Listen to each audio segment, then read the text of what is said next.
We're about to spill the Hollywood tea on Clark Gable, the name that redefined scandalous, a time when Tinseltown was a playground for rascals and Gable strutted in, conquered hearts, and left a trail of fiery romances. Co-stars, bombshells, you name it, he had a way with them all, earning him the title of the King of Hollywood, the studio wizards who kept his image pristine even when rumours of a drunken accident swirled. We're diving into Gable's undercover love life, where passion ran wild and secrets were sealed. At a time, Hollywood actors were infamously rascal in their off-screen romances. He dominated the scenery, bedding almost every beautiful lady in sight, including co-stars, and winning for himself an imaginary laurel as King of Hollywood. Obviously not just for his wild romances and heavy intoxicating habits, but how his image was near perfectly protected, that even when it was rumoured that he ran over a female pedestrian while drunk, it ended the way it started, with nothing against his career success. The story of legendary Clark Gable reminds me of an evolving era of Hollywood when almost everything is done in secrecy, due largely to the less technological advancement compared to the present information age. With a click of a button, almost everyone will know what has transpired, ensuring that people no longer depend on mediated communication to understand issues, and that includes issues around Hollywood and her actors. The like of Clark Gable, I would say, was very lucky to have existed in an era of concealment. The reason his adulterous real-life romances followed a different path. This stunning superstar no doubt won the hearts of many moviegoers and Hollywood fans in general, with his rugged but sensitive attraction on screen. He was widely talked about as one who slept with as many women in the industry as his strength could carry, including a significant number of his female co-stars. Clark Gable was among the most reliable box office talents in the history of Hollywood. It is no joke that his name showed up on Quigley's annual Top 10 Money-Making Stars poll 16 times. He was one of the hottest on demand and proclaimed the 7th greatest male film star of classic American cinema, as made available by the country's Film Institute. His full name is William Clark Gable, born in 1901. This sultry talent played film roles in more than 60 movies across different genres during his almost 40 years of movie career. Arguably, Gable was the hottest leading man of his era. That is why fans would not stop talking about a man they say was naturally created to be a movie star, because of the intentional attributes he displayed, both on and off the screen. His demise at a very active age of 59 was not just a loss to humanity, but to his teeming fans who felt his best was still unfolding. Recall that his final on-screen appearance was in The Misfits, where he showed as an elderly cowboy, which was released posthumously in 1961. Clark Gable, the most celebrated male star of the 1930s, was famous in many areas that are worthy of public discussion. If movie enthusiasts are not talking about his hard-boiled but easygoing talent, they are ruminating about his heavy drinking habits that became second nature. Expectedly, his intoxicating habits had to influence the way he hit the road. Driving under the influence is never a welcome development in any society, but it seems the likes of Gable never thought about that. I heard that the hordes of beautiful women in Hollywood could not even satisfy him, the reason he regularly visits the bad spots to make out with call girls as the need arises. Gable, of course, never bothered about repercussions, because as long as his talent continued making money, studio publicity medic was always ready to clean up his image. So it does not matter who he slept with when he felt like it, or that he had false teeth, plus bad breath, and even fathered an illegal child with Loretta Young. What matters for MGM Studio in particular is that the society is being entertained, and the income thereof is lucrative. Even while both Clark Gable and Joan Crawford were married to different people, it meant nothing to the two stars to ignite themselves in a passionate romance after co-starring in a movie. I also heard that 2 times Gable had to wrap his car around a tree, whatever that means. Though married 5 times, slept with co-stars as mistresses and cheated on every one of them.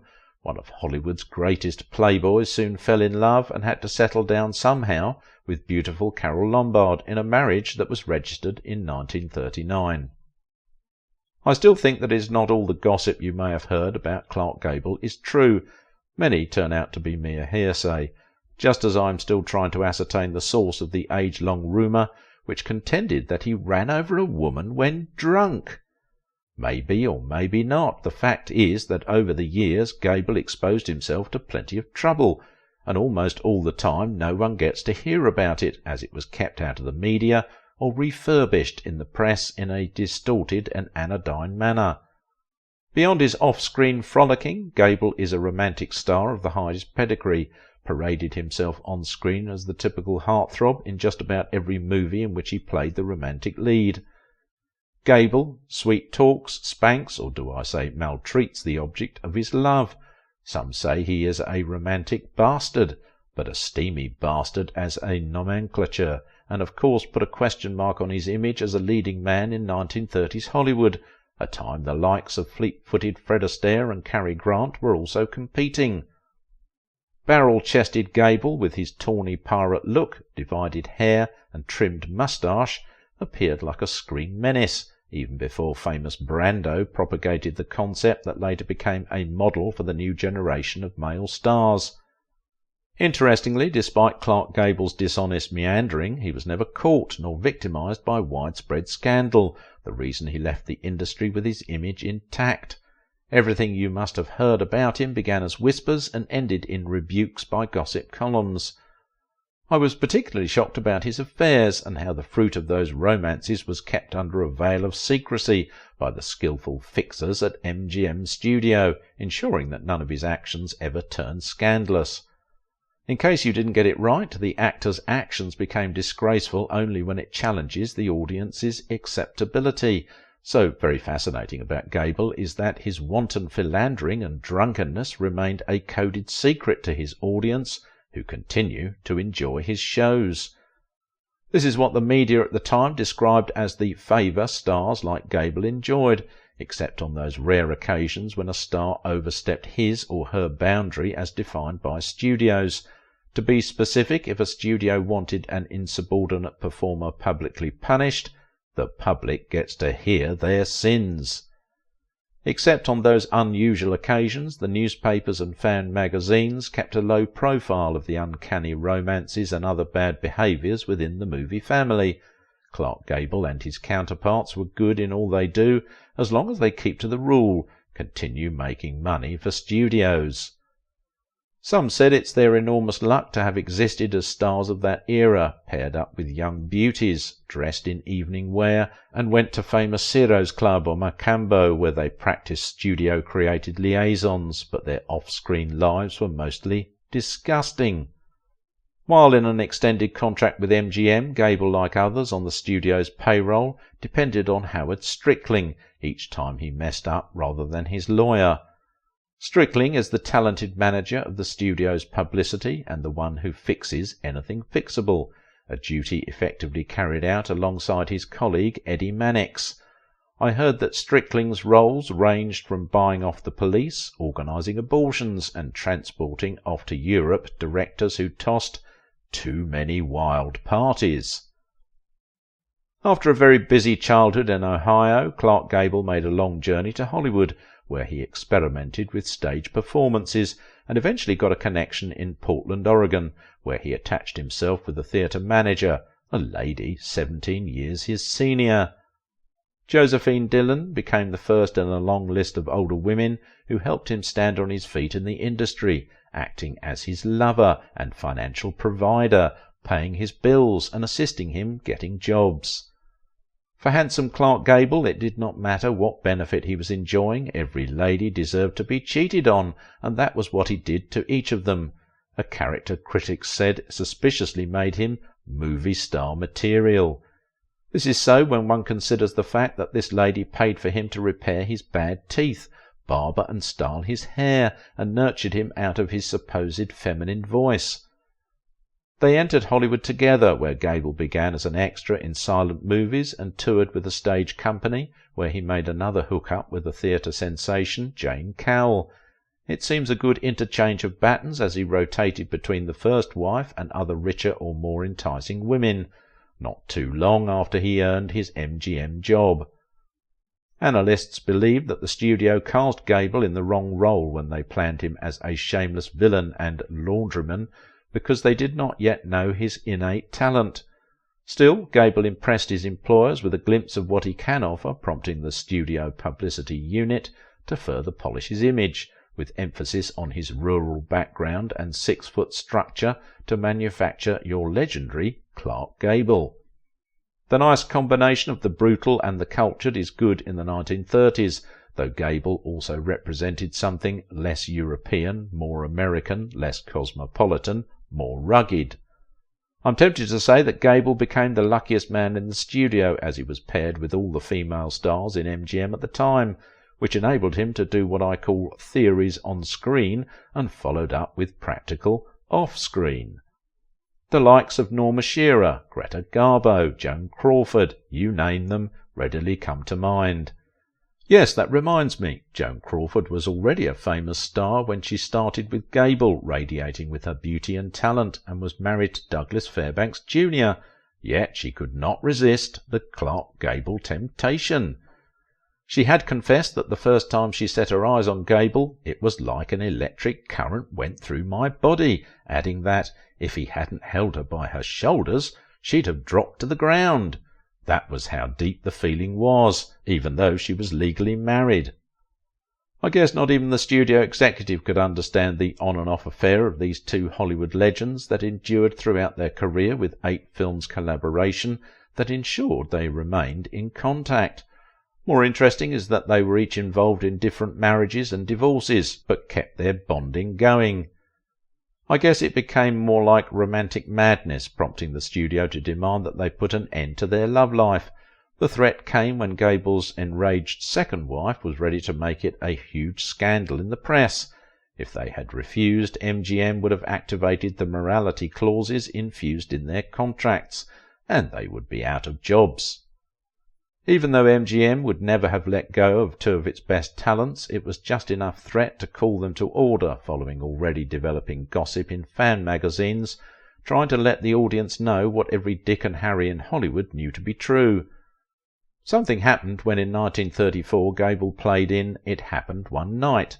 Like most famous wacky comedies in the 1930s, the use of jocularity, banter, charm, and well-organized comics ensured that it came out a hit, clearing 5 Academy Awards for Best Picture, Screenplay, Director, Actress, and Clark Gable's first win for Best Actor.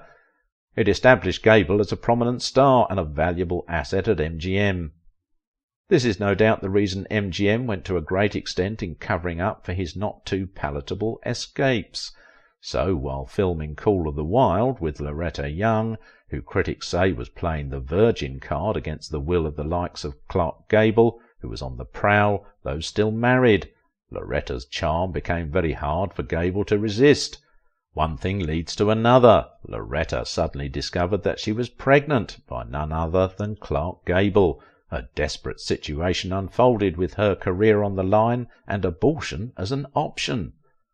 Loretta decided that indeed desperate situations require desperate measures. Because her Catholic faith will not allow her to leave behind the child, she pulled off one of the smartest Hollywood tricks ever recorded.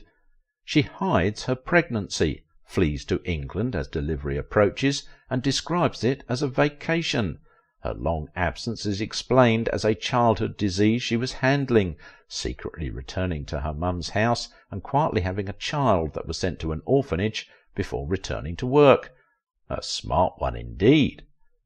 Nearly 2 years after, she adopted her baby and publicised it as a true adoption, but to everyone's amazement, the close resemblance would continue to raise dust. Interestingly, her daughter never gets to know who her real parents were. Funnily enough, her daughter's colossal Clark Gable-like ears put a question mark that the innocent girl had an answer to when some grade school brat hinted at Gable being her father.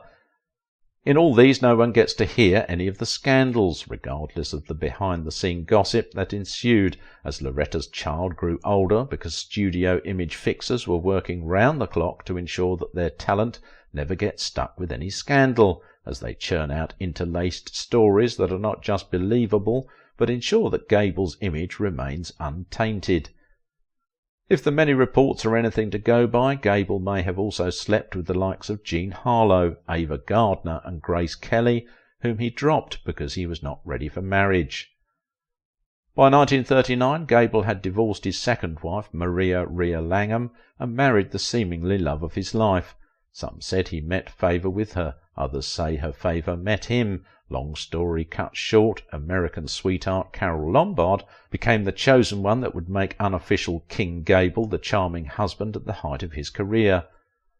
Observers say with a fresh, famous and equally glamorous wife like Lombard, though still a bit of a crook, he benefited from the love of a good woman, which made him a better man. That was how the once MGM playboy was packaged and sold to the audience as Lombard's devoted husband. Though while married to Lombard, gossip linked him to affairs with Lana Turner. Others whose names appear at some point in Gable's list include Mamie Van Doren, Virginia Gray, Paulette Goddard, and Gone with the Wind co-star Evelyn Keyes. But hold on, because our next video unveils the shocking truth behind Hollywood's biggest cover-up, featuring none other than Clark Gable himself. Get ready to uncover the secrets and scandals that were kept hidden for decades.